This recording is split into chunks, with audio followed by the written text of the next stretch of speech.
Friends నమస్తే, నేను doctor Jayaram Reddy, homeo de addiction specialist.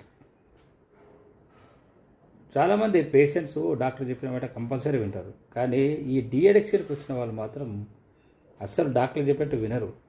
So ఇది ఇప్పుడు ఇప్పుడు వచ్చిన పేషెంట్ యొక్క ప్రాక్టికల్గా మీకు ఎక్స్పీరియన్స్ చెప్తాను. నేను 10 years బ్యాక్ మా దగ్గరికి ఈ పేషెంట్ వాళ్ళ హస్బెండ్ పిల్లలు అందరూ వచ్చారు కౌన్సిలింగ్ కోసం. ఆల్కహాల్ అడిక్షన్కు డిపెండ్ అయిపోయాడు, దాని నుంచి బయటికి రాలేకపోతున్నాడు.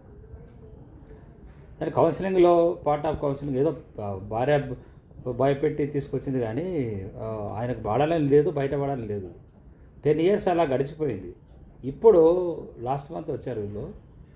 ఇప్పుడు ఏమైందంటే లివర్ ఫెయిల్యూర్ అయింది. లివర్ ఫెయిల్యూర్లోకి వెళ్ళిపోయాడు. ఇంకా కార్డియాక్ ప్రాబ్లమ్స్, రకరకాల సమస్యలు, ఇంకా అన్ని జబ్బులు వచ్చాయనుకోండి.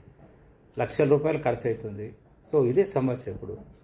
ఇప్పుడు ట్రీట్మెంట్ మరి 10 సంవత్సరాల కిందట నేను కౌన్సిలింగ్ తర్వాత చెప్పాను పేషెంట్, తెలియకుండా ఇతను సహకరించాడు కాబట్టి తెలియకుండా వాడాడమ్మా, అలా కంట్రోల్ చేసుకుంటే అతను తాగుడు మానుకొని బాగుంటాడు, మీకు కూడా తలనొప్పి ఉండదు, హెల్త్ ఇష్యూస్ కూడా రావు అని చెప్పాను. అప్పుడు వినలేదు.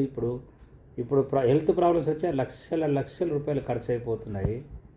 మరి ఇప్పుడు ఈ స్టేజ్లో మానపడానికి ట్రీట్మెంట్కి వస్తే అదే ముందు చక్కగా మేము చెప్పిన వినింటే ఆల్కహాల్ మానుకోండు ఈ ప్రాబ్లమ్స్ వచ్చేది కాదు కదా.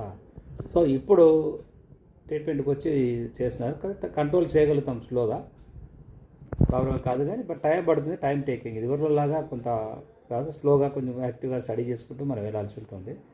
తప్పకుండా మనం చేయొచ్చు. సో ఈ చెడు అలవాట్లకు అలవాటు పడతారు, ఆల్కహాల్ కానీ స్మోకింగ్, గుట్కా, కాయని, గంజాయి, డ్రగ్స్ అలవాటు పడిన వాళ్ళు బయటికి రావడానికి చాలా సంవత్సరాలు పడుతుంది. మానరు చాలామంది, చివరికి వరకు అలాగే చనిపోతారు తప్ప. చాలామంది మేము చనిపోయి డాక్టర్లు చెప్తుంటాం చనిపోతారండి తాగుతూ అంటే, చనిపోయినా పర్లేదండి ఇంకా అన్న నేపథ్యము వాళ్ళకు ఉంటుంది. సో కాబట్టి అంత స్టేజ్కి వెళ్ళకముందే మీ ఇంట్లో వాళ్ళు ఏదైనా ఇటువంటి మత్తు పదార్థాలకు అలవాటు పడినట్లయితే మనకు పేషెంట్ సహకరించగలిగితే డైరెక్ట్ తెలిసి మెసేజ్ ఇస్తాము. తెలియకుండా కూడా మనం మెడిసిన్ వాడడం వల్ల కూడా చక్కగా ఈ మత్తు పదార్థాల బారి నుంచి వాళ్ళని తీసుకురావచ్చు. ఇప్పుడు ఎవరు బాధ్యత? ఇది కుటుంబ సభ్యులది. తాగేవాళ్ళు, వ్యసనం ఉన్న వాళ్ళు ఎవ్వరూ చాలామంది సహకరించరు, మందులు వాడరు.